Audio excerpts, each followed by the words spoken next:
সবাই দার্জিলিং ঘুরতে আসে, কিন্তু খুব কম মানুষই জানে এই পাহাড়ের একদম পাশে লুকিয়ে আছে এমন কিছু জায়গা যেখানকার নাম শুনলে বিশ্বাসই হবে না যেগুলো এত ক্রাউড ফ্রি। আজকের ভিডিওতে আমি কোনো পুরনো অফবিট জায়গার নাম বলবো না, বরং এমন কিছু নতুন স্পট দেখাবো যেগুলো এখনও একদম আনএক্সপ্লোরড, আনটাচড, ঠিক যেন পাহাড়ের ভেতরে লুকিয়ে থাকা একটা স্বপ্নের দুনিয়া। আজ যা দেখাবো সেগুলো একদম নিউ আনএক্সপ্লোরড স্পট, এমন জায়গা যেগুলো এখনও ভিড়ের হাত থেকে একদম সেফ। তাই যারা সত্যি সত্যি অফবিট জায়গা খুঁজছো, সতর্ক করে দিচ্ছি, এই ভিডিওটা দেখলে তোমরা আবার দার্জিলিংয়ে ঘুরতে যেতে চাইবে, তাও আবার এক্ষুনি।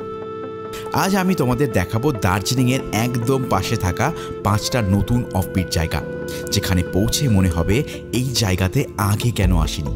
আর শুধু জায়গায় নয়, এই ভিডিওতে থাকবে এখানকার best homestay, sightseeing spot, গাড়ির ড্রাইভারের ডিটেলস, সব কিছু, মানে একটা কমপ্লিট গাইড। এইটা দেখার পর আর অন্য কোনো ভিডিও দেখার দরকারই পড়বে না তোমাদের। এগুলো এখনও পিওর, আনটাচড, একদম শান্ত, আর বিলিভ মি, এখানে গেলে বারবার ফিরে যেতে চাইবে। আর শেষ পর্যন্ত থাকো, কারণ টপ দুটো জায়গা আমার পার্সোনাল ফেভারিট। এগুলো হয়তো হতে চলেছে দার্জিলিংয়ের ফিউচারের ভাইরাল স্পট। সো স্কিপ করো না, grab your coffee, tighten your seat belt, কারণ এখন শুরু হচ্ছে অফবিট দার্জিলিংয়ের আসল সিনেম্যাটিক জার্নি। স্বাগতম চাঁদের পাহাড়ে, বাংলা থেকে বিশ্বের পথে অভিযানে বাঙালি।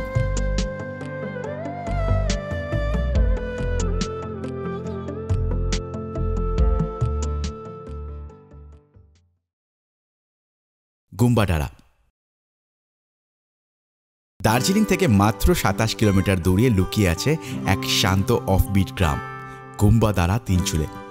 6000 ফুট উচ্চতায় অবস্থিত এই জায়গা থেকে দেখা যায় কাঞ্চনজঙ্ঘা, তিস্তা আর রঙ্গিত নদীর অপূর্ব ভিউ। চারপাশে সবুজে মোড়া অসংখ্য চা বাগান, পাখির ডাক আর মেঘের খেলা, একেবারে পোস্ট কার্ডের মতন দৃশ্য। এখানে শান্ত পরিবেশ, সুন্দর হোমস্টে এবং গ্রামীণ অনুভূতি একদম অন্যরকম। যারা ভিড় থেকে দূরে একটু নিরিবিলি পাহাড়ি জায়গা খুঁজছো, তাদের জন্য গুম্বাডারা তিনচুলে একদম পারফেক্ট একটা অফবিট ডেস্টিনেশন। কি করে আসবে? এনজিপি থেকে গাড়িতে প্রায় 70 থেকে 75 কিলোমিটার এবং সময় লাগবে 2.5 থেকে 3 ঘন্টার মতন। 3টে প্রধান রুটে পৌঁছানো যায়। এনজিপি বাগডোরা থেকে তিস্তা বাজার, তাগদা, তিনচুলে, গুম্বাডারা। দার্জিলিং থেকে আসলে লামাহাটা, তিনচুলে, দেন গুম্বাডারায় তোমাদেরকে আসতে হবে। কালিম্পং থেকে আসলে 27 মাইল পেশক রোড হয়ে তোমরা গুম্বাডারায় আসতে পারো। গাড়ি ড্রাইভারের সমস্ত ডিটেলস আমি নিচের ডেসক্রিপশন বক্সে দিয়ে রাখলাম, তোমরা চাইলে চেক করে নিতে পারো। সাইট সিন বা কি দেখবে। গুম্বাডারা ভিউ পয়েন্ট, এখান থেকেই দেখা যায় কাঞ্চনজঙ্ঘা, তিস্তা এবং রঙ্গিত নদীর মিলন। সকালবেলায় সোনালি আলোয় এই ভিউ একেবারে সিনেম্যাটিক। পেশক টি গার্ডেন, দার্জিলিংয়ের অন্যতম সুন্দর চা বাগান, সবুজ ঢাল জুড়ে যতদূর চোখ যায় শুধু চায়ের গাছ।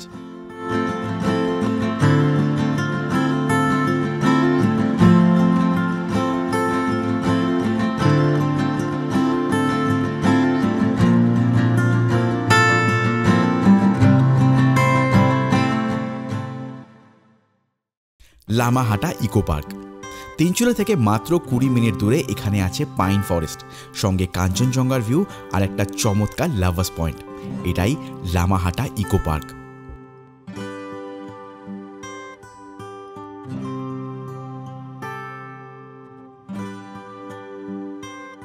অরেঞ্জ ভিলা বারামাঙ্গুয়া, শীতকালে পুরো গ্রাম ভরে যায় কমলালেবুর গাছে। এখানের হোমস্টেগুলো থেকেও দেখা যায় কাঞ্চনজঙ্ঘা। তাছাড়া অরেঞ্জ দেখার জন্য সবথেকে বেস্ট জায়গা হলো এই বারামাঙ্গুয়া। রাস্তায় নামতে নামতে এক জায়গা থেকে দেখা যায় 2 নদীর মিলন। এটাই গুম্বাডারা এলাকার একটা হিডেন জেম, যেখান থেকে তোমরা তিস্তা এবং রঙ্গিত নদীর মিলনস্থল দেখতে পারবে। এই জায়গাটাকে লাভার্স ভিউ পয়েন্ট বলে, আর ডেফিনেটলি তোমরা এখানে আসলে এই জায়গাটাকে চেক করতে ভুলো না। এবার আসি কোথায় থাকবে। তিনচুলে গুম্বাডারাতে আমার প্রিয় হোমস্টে হলো বাবল ব্লিস।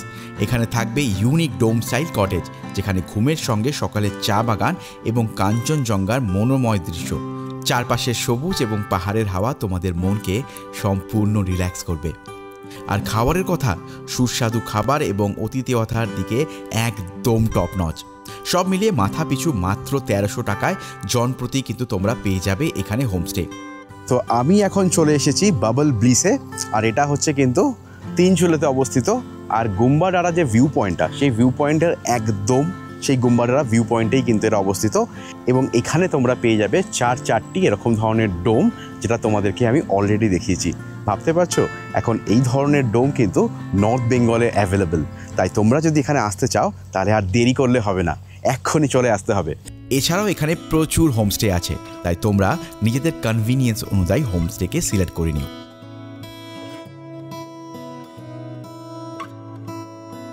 জাস্ট দেখো এখানে বৃষ্টিগুলো কি সুন্দর ঝরে ঝরে পড়ছে। আর তোমরা এখানে আসলে কিন্তু পাহাড়ের ভিউয়ের সাথে এই বৃষ্টির মজা ঠিক এইভাবে নিতে পারবে যেরকম করে আমি নিচ্ছি। তো সন্ধে হওয়ার পর কিন্তু তোমরা দেখতে পাচ্ছ যে রিসর্টটা কত সুন্দরভাবে সাজানো লাইট দিয়ে। এবং আমার ঠিক পেছন থেকে তোমরা যদি দেখো তাহলে দেখতে পাবে ছোট ছোট জোনাকির মতো প্রচুর বাড়িঘর, সেগুলো অন্য পাহাড়ে এখান থেকে আমি পরিষ্কার দেখতে পাচ্ছি। আর এখানকার ওয়েদার এখন দারুণ হয়ে গেছে, কারণ কি কিছুক্ষণ আগে যে বৃষ্টিটা হয়েছে তার ফলে এখানে জাঁকিয়ে ঠান্ডা পড়েছে।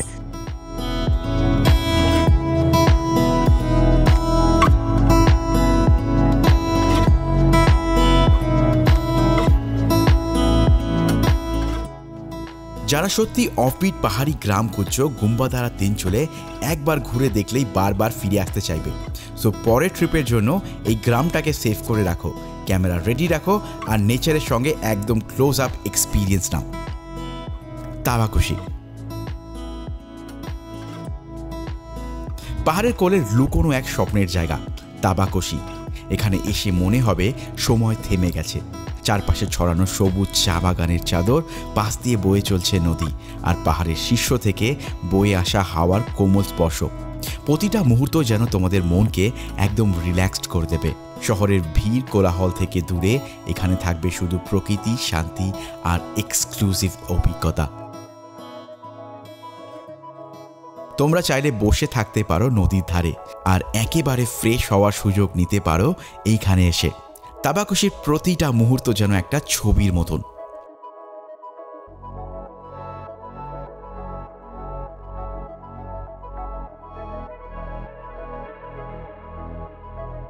কি করে আসবে?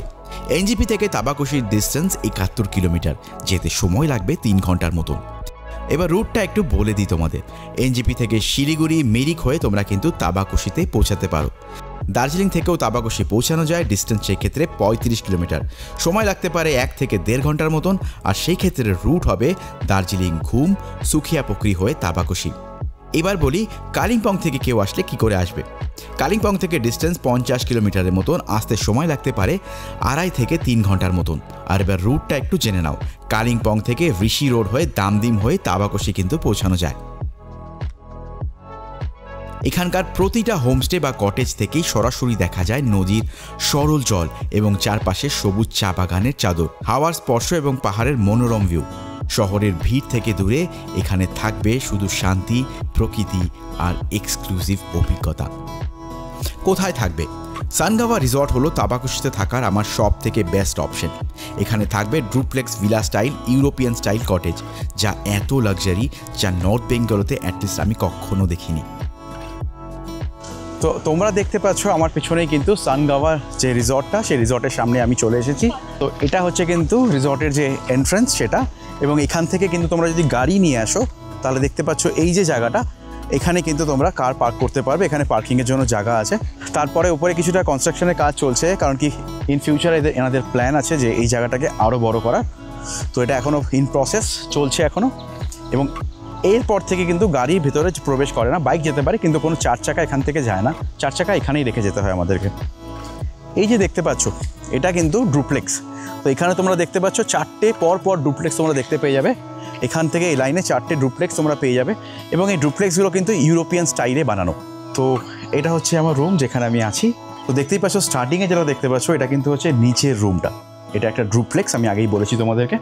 আর দেখতে পাচ্ছ যে এখানে দুজনের বসার জায়গা, তার সাথে এখানেও আরও কিন্তু 3জন আরামসে বসতে পারবে। এখানে একটা টি টেবিল, যেখানে তোমরা কোনো কিছু লাগেজ রাখতে চাইলে রাখতে পারো। দেখো ওয়াশরুম এখানে বেশ কিন্তু বড়। এখানে তোমরা দেখতে পেয়ে যাচ্ছ ওয়েস্টার্ন কমোড আছে, এখানে উপরে দেখতে পাচ্ছ গিজার দেখতে পাচ্ছ, তার সাথে দেখো এখানে একটা বেসিন আছে। আর উপরে দেখো শাওয়ারে, তোমরা যদি স্নান করতে চাও তো শাওয়ারও এখানে কিন্তু দেওয়া আছে।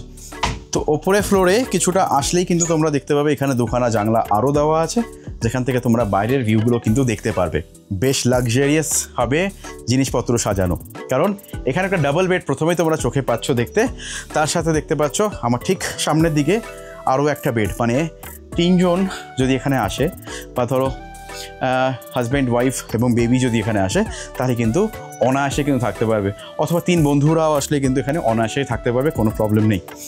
তার সাথে এখানকার যে ভিউটা দেখতে পাচ্ছ পর দেখো এই ডুপ্লেক্সগুলো কিন্তু পর এখানে আছে। তো 4টে মতন এখানে ডুপ্লেক্স আছে, কিছু সিঙ্গেল কটেজ ওদিকে আছে, আমি সেগুলো তোমাদেরকে ইনফরমেশন দেবো। তো এই হচ্ছে মোটামুটি রুম। তাবাকোশি সানগাওয়া রিসর্ট তোমাদের মাথা পিছু খরচা পড়বে 2500 টাকা করে। এছাড়াও এখানে অনেক হোমস্টে আছে যার খরচ পড়বে 1200 থেকে 1500 টাকার মতন। তাবাকোশিতে আসলে এই লাক্সারি রিসর্টে থাকাটাই কিন্তু যথেষ্ট, কিন্তু তা সত্ত্বেও তোমরা যদি চাও যে আরও কিছু এখান থেকে কিছু অ্যাক্টিভিটিস করতে বা কোনো জায়গা সাইট সিন দেখতে, তাহলে কিন্তু তোমাদেরকে বেশি দূর যেতে হবে না। আমার সঙ্গে এদিকে আসো, তোমাদেরকে এতটা রাস্তা ক্রস করতে হবে, করলেই তোমরা কিন্তু পেয়ে যাবে একটা পাহাড়ি নদী। হ্যাঁ, এই রিসর্টের এইটুকুন ডিস্টেন্সেই কিন্তু বয়ে চলেছে একটা পাহাড়ি নদী। দেখো কি সুন্দর নিজের মতন করে নিজের ছন্দে বয়ে চলেছে এই নদীটা। তো এইবার তোমরা বলতেই পারো দাদা নদী দেখে ফেললাম, রিসর্ট দেখে ফেললাম, আর কি কোনো সাইট সিন আছে? আমরা সানগাওয়া রিসর্টে আসলে কি আর কোনো কিছু দেখতে পারি? তো তোমাদেরকে বেশি দূর দেখতেও হবে না। আমার ঠিক মাথার পিছন দিকটা দেখো, তোমরা কিন্তু দেখতে পাচ্ছ ওখানে কত চা বাগান। হ্যাঁ, তাবাকোশিতে কিন্তু ভর্তি চা বাগান আছে, মানে তোমরা যদি একটুখানি রাস্তা ট্রেক করে একটু উপর দিকে ওঠো তাহলে কিন্তু তোমরা পেয়ে যাবে এরকম প্রচুর চা বাগান। আমি যখন গাড়িতে করে আসছিলাম তখন তোমরা অলরেডি দেখতে পেয়েছিলে সেই চা বাগানগুলোকে, আর তোমরা চাইলে কিন্তু নিজেদের পায়ে হেঁটে গিয়েও সেই চা বাগানগুলোকে কিন্তু এক্সপ্লোর করতে পারো। সঙ্গে এখানের খাবারের টেস্টও এক কথায় অসাধারণ। এখানে দুবেলাতেই তোমরা পেয়ে যাবে চিকেন, আর এছাড়া খাবারের নানান অপশন। তাই সত্যি একদম দারুণ একটা অভিজ্ঞতা কিন্তু এই তাবাকোশি সানগাওয়া রিসর্ট। তো সন্ধে হয়ে গেছে আর এখন দেখতে পাচ্ছ যে রাত নেমে এসেছে, অন্ধকার হয়ে এসেছে, কিন্তু এই অন্ধকারের মধ্যেও কিন্তু এই রিসর্টটা দারুণভাবে সাজানো। চারদিকে কিন্তু আলো পুরো ঝলমল করছে, মনেই হচ্ছে না যে আমি কোনো পাহাড়ি কোনো রিসর্টে আছি, মনে হচ্ছে শহরের বুকে কোনো 5 স্টারের রিসর্টে আছি আমি। দারুণ অ্যাম্বিয়েন্স এখানকার, এবং তার সাথে দেখতেই পাচ্ছ যে ভিউটা রাত্রেবেলার এই বাংলোগুলো সেটাও কিন্তু অনবদ্য লাগছে।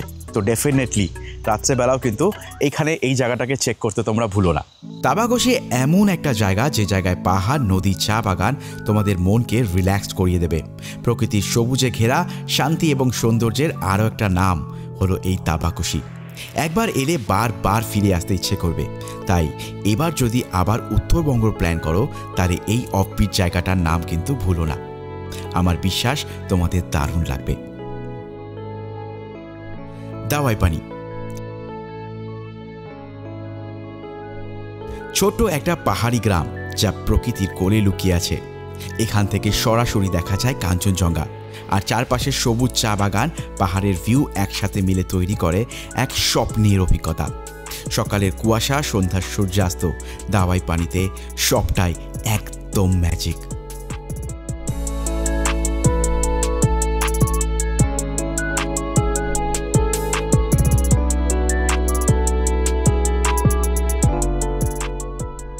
কি করে আসবে? এনজেপি থেকে 75 কিলোমিটারের ডিস্টেন্স, যেটা কভার করতে তোমাদের সময় লাগবে 3 ঘন্টার মতন। রুট এনজেপি থেকে সেবক হয়ে জোর বাংলো হয়ে তোমরা চলে আসতে পারো দাওয়াই পানি। দার্জিলিং রুট থেকে আসলে তাকদা হয়ে দাওয়াই পানি তোমরা পৌঁছে যাবে। কালিম্পং রুট থেকে আসলে তোমরা সিলারিগাঁও হয়ে দাওয়াই পানিতে পৌঁছাতে পারো। Sightseeing Lamahatta eco park, Tinchuley থেকে মাত্র 20 মিনিট দূরে। এখানে আছে পাইন ফরেস্টের সঙ্গে কাঞ্চনজঙ্ঘা ভিউ আর একটা চমৎকার লাভার্স পয়েন্ট। অরেঞ্জ ভ্যালি, এখান থেকেও তোমরা বারা মাঙ্গুয়া দেখতে পারো, যেখানে সমগ্র উত্তরবঙ্গের সবথেকে বেশি কমলা লেবু তোমরা দেখতে পাবে। তিস্তা আর রঙ্গিতের মিলনস্থল, এখান থেকেও কিন্তু তিস্তা আর রঙ্গিতের দারুণ মিলনস্থল দেখা যায়। কোথায় থাকবে? করুণা মাউন্ট হোমস্টে হলো দাওয়াই পানির একদম সেরা হোমস্টেগুলির মধ্যে একটা। এখানে থাকার খরচ মাত্র 1200 টাকা প্রতিজন। আর সবথেকে বড় সুবিধা হলো কাঞ্চনজঙ্ঘার অসাধারণ ভিউ চোখের সামনে দেখা যায়।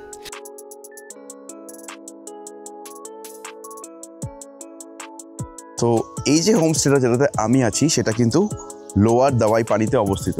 তোমরা যদি আমার ঠিক পেছনের দিকে দেখো তাহলে খেয়াল করবে যে উপরেও কিন্তু অনেক কটা হোমস্টে আছে। তো বেসিক্যালি কিন্তু সেগুলো হচ্ছে আপার দাওয়াই পানির অংশ। তো তোমরা তোমাদের কনভিনিয়েন্স অনুযায়ী এবং তোমাদের চয়েস অনুযায়ী কিন্তু আপার কিংবা লোয়ার দাওয়াই পানিতে থাকতে পারো। অল্টারনেটলি তোমরা কিন্তু যে নিচের যে অংশটা এখানেও থাকতে পারো। এখানে আরও বেশি ক্রাউড কম, নির্জনতাটা আরও একটু বেশি তোমরা ফিল করতে পারবে। তাই আমি প্রেফার করেছিলাম লোয়ার দাওয়াই পানি। তো ডেফিনেটলি তোমরা কিন্তু লোয়ার দাওয়াই পানিকেও চেক করতে পারো। ছাদ থেকে যে পিছনের যে ভ্যালির যে ভিউটা, সেই ভিউটা বেশ অসাধারণ লাগছে আমার দেখতে। পিছনে দেখতে পাচ্ছ পুরো দার্জিলিং এখান থেকে পরিষ্কার দেখা যাচ্ছে। এবং তোমরা যদি একটু ওই সাইডের দিকে তাকাও তাহলে কিন্তু তোমরা সেদিকেও দেখতে পারো যে সেখানে হচ্ছে নামচি, সে নামচির মন্দিরটা এখান থেকে একদম পরিষ্কার দেখা যাচ্ছে। তো একটা দারুণ জায়গা, কারণ কি যারা অফবিট পছন্দ করেন বেশ ভালো হয় তাদের জন্য। তো আমারও বেশ ভালো লাগছে এরকম একটা জায়গাতে এসে। সকালবেলা উঠে কিছুক্ষণ টাইম এখানে স্পেন্ড করব, একটু ঘুরে দেখবো চারপাশগুলো গ্রামটাকে, অ্যান্ড দেন এখান থেকে মুভ করে নেক্সট লোকেশনে যাব।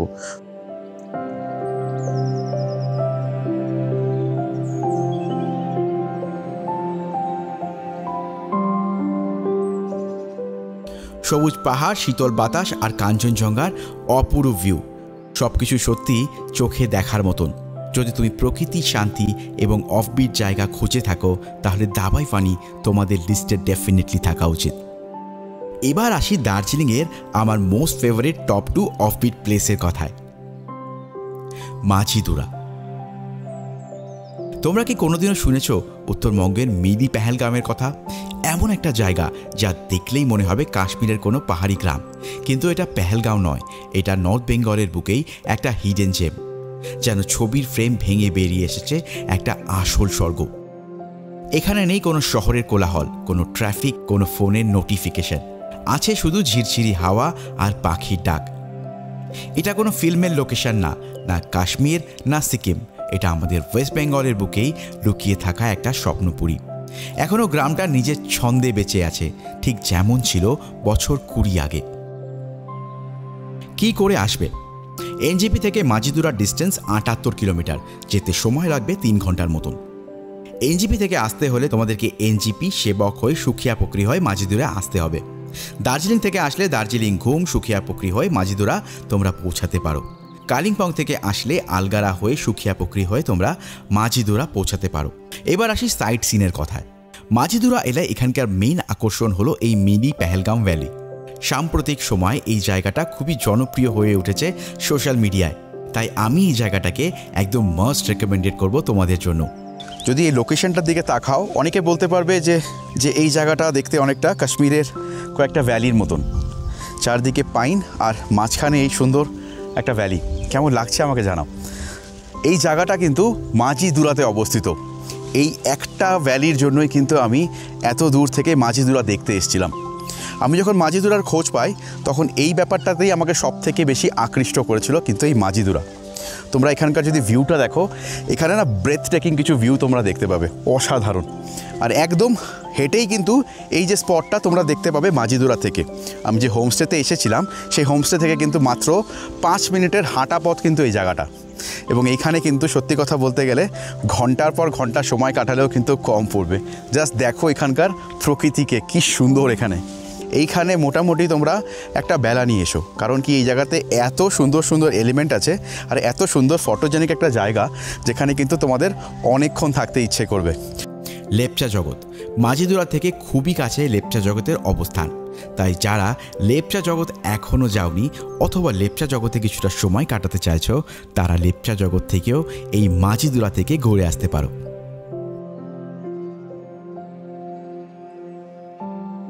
তো আমি চলে এসেছি এখন লেপচা জগতের যে পাইন ফরেস্ট সেখানে। আর এই জায়গাটা জাস্ট তোমরা একবার দেখো, চারদিকে জাস্ট মেঘলা আর পুরো মেঘ কিন্তু এখানে ভেসে বেড়াচ্ছে আর গাছের সাথে না একসাথে যেন মিলে মিশে গেছে। একটা দারুণ অ্যাম্বিয়েন্স এখানে, মানে অসাধারণ লাগছে। মেঘগুলো যখন কান ছুঁয়ে যাচ্ছে না, যেন বাতাস আমাদেরকে বলছে ধীরে চলো। অসাধারণ লাগছে। জাস্ট এই অ্যাম্বিয়েন্সটা দেখো, একটা মায়াবী দুনিয়া মনে হচ্ছে এই জায়গাটা। এখানে তো সময় যে কী করে কেটে যাবে সিরিয়াসলি বলতে গেলে বোঝাই যাবে না। একটা অসাধারণ জায়গা, একদম ভিজিবিলিটি এখন নেই।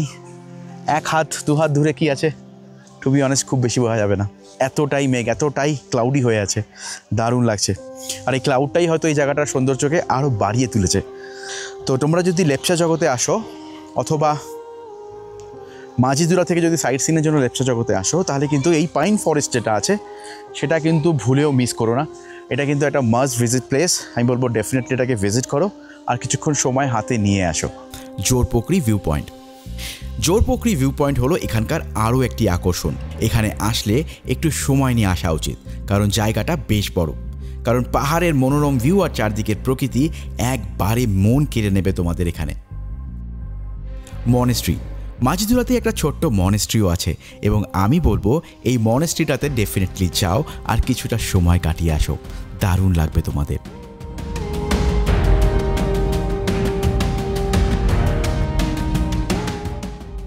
এবার আসি কোথায় থাকবে। চানন হোমস্টে আমার কাছে মাঝিদুরাতে থাকার একটা অন্যতম সেরা রিসর্ট। মালিক খুবই নম্র এবং অতিথিপরায়ণ। খাবারের কথাই আলাদা, খাবার সত্যিই অসাধারণ। আর ডাইনিংয়ের জায়গাটা এত সুন্দর যে খেতে খেতে প্রকৃতির মনোরম ভিউ উপভোগ করা যায়। হোমস্টের মাথা পিছু খরচা ১,৫০০ টাকা করে। হোমস্টের লিঙ্ক আমি ডেসক্রিপশন বক্সে তোমাদের জন্য দিয়ে দিচ্ছি। সব মিলিয়ে মাঝিদুরা এমন একটা জায়গা যেখানে মিলি পেহেলগাম ভ্যালির সৌন্দর্য, পাইন ফরেস্ট আর মনোরম সানসেট একবার দেখলে সারা জীবন মনে থাকবে। তাই মাঝিদুরাতে আসা মানেই ভ্রমণ নয়, এটা একদম বিশেষ স্মৃতি তৈরি করার কথা। বিজনবাড়ি।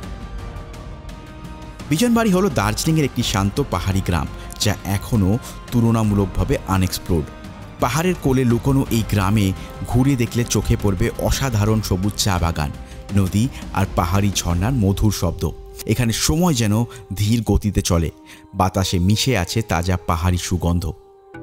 গ্রামটা শুধু প্রাকৃতিক সৌন্দর্য দেখানোর জন্য নয়, বরং শান্তি এবং মানসিক রিল্যাক্সেশনের জন্য একদম পারফেক্ট। সকালে কুয়াশায় ভেজা পাহাড়ের দৃশ্য, দুপুরে সবুজ চা বাগানের ল্যান্ডস্কেপ আর সন্ধ্যায় সূর্য অস্তের রঙিন আভা, সব মিলিয়ে বিজনবাড়ি যেন প্রকৃতির এক নিখুঁত চিত্রকর্ম। প্রকৃতিপ্রেমী ফটোগ্রাফার এবং শান্তি খুঁজে বেড়ানো যাত্রীদের জন্য বিজনবাড়ি সত্যি একটা ছোট্ট স্বর্গ।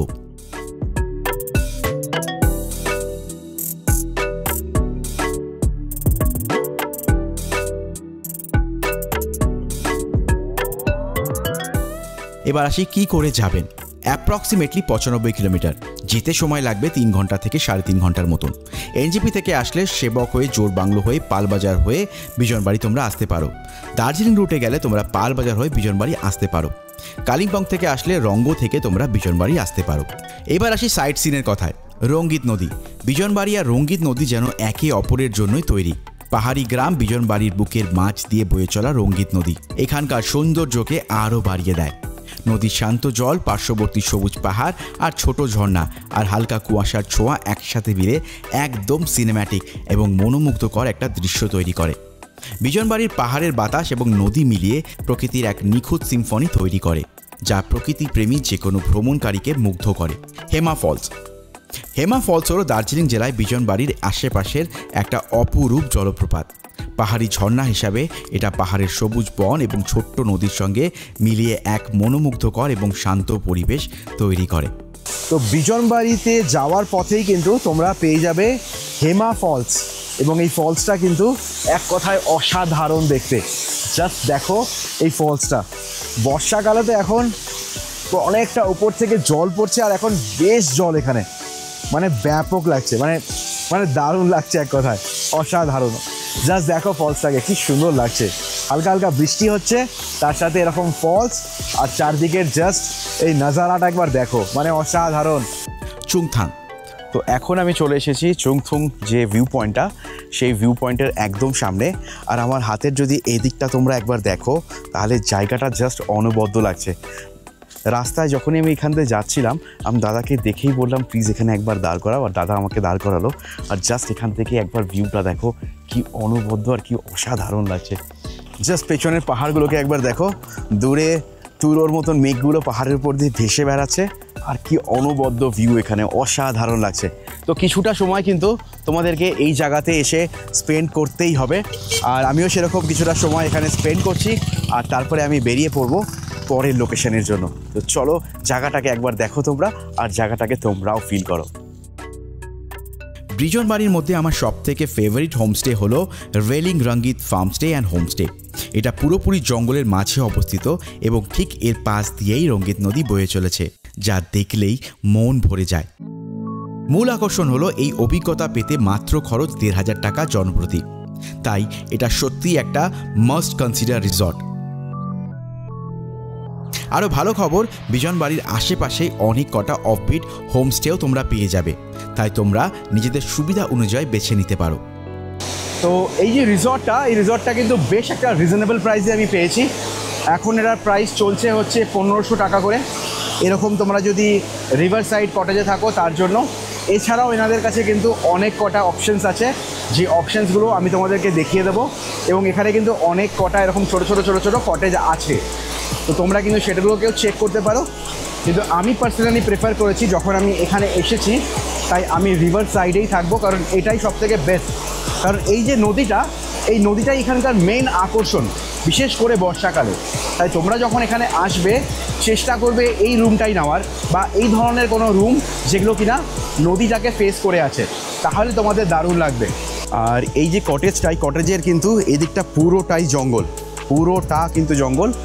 মানে তোমরা যখন বিজনবাড়িতে আসবে, জেনারেলি বিজনবাড়িতে লোকে কি করে, যে প্রপার যে জায়গাটা সেখানে থাকে, আর এই জায়গাটা একটুখানি সেখান থেকে কিন্তু দূর বলতে আমি বলবো জাস্ট 5 মিনিট ড্রাইভ করে। কিন্তু অনেকেই এই জায়গাটার ব্যাপারে জানে না। এই জায়গাটা কিন্তু একদম জঙ্গলের মাঝখানে, একদম নদীর পাশে রিমোট একটা এলাকাতে। তো এখানে কিন্তু তোমরা পেয়ে যাবে বিভিন্ন ধরনের কটেজ। আমার পিছনে দেখতে পাচ্ছ অনেক কটা কটেজ এখানে আছে, এবং তাছাড়াও কিন্তু বিভিন্ন ক্যাটেগরির এখানে রুম আছে। কোনোটা ভেতরের দিকে একটু আছে, আবার কোনোটা একদম রিভার সাইডে। তো এই দিকে যদি রিসর্টের মাঝখানে তোমরা হেঁটে আসো, দেখো এখানে একটা সুন্দর ছোট সাঁকো মতন কিন্তু বানানো, আর কিছু স্ট্যাচুজ এখানে বানানো আছে। তাছাড়াও দেখতে পাচ্ছ এরকম ধরনের অনেক কটা ছোট বড় অনেক ধরনের কটেজ এখানে আছে। আর এরকম সাঁকোতে যখন তোমরা যাবে তখন কিন্তু এই রুমগুলোর অ্যাক্সেস তোমরা পেয়ে যাবে। আর আমি কিন্তু একদম নদীর একদম কাছে চলে এসেছি, দেখতেই পাচ্ছ জাস্ট নদী। এখান থেকে দেখো কি দারুণ লাগছে। বিজনবাড়ি এবং রঙ্গিত নদীর এই মনোমুগ্ধকর অভিজ্ঞতা, পাহাড়, নদী এবং হোমস্টের শান্তি একসাথে মিলিয়ে এক সত্যি অবিস্মরণীয় যাত্রা তৈরি করেছে। প্রকৃতির মাঝে যদি একটু সময় কাটাতে চাও, তাহলে বিজনবাড়ি অবশ্যই তোমাদের জন্য একটা দারুণ জায়গা হতে পারে।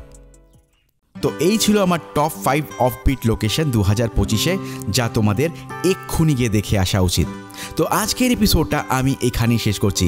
আগামী পর্বে তোমাদের সঙ্গে দেখা হবে নতুন কোনো জায়গায়। তো ততক্ষণের জন্য সবাই ভালো থেকো, সবাইকে ভালো রেখো, আর গুড বাই ফ্রম টিম চাঁদের পাহাড়।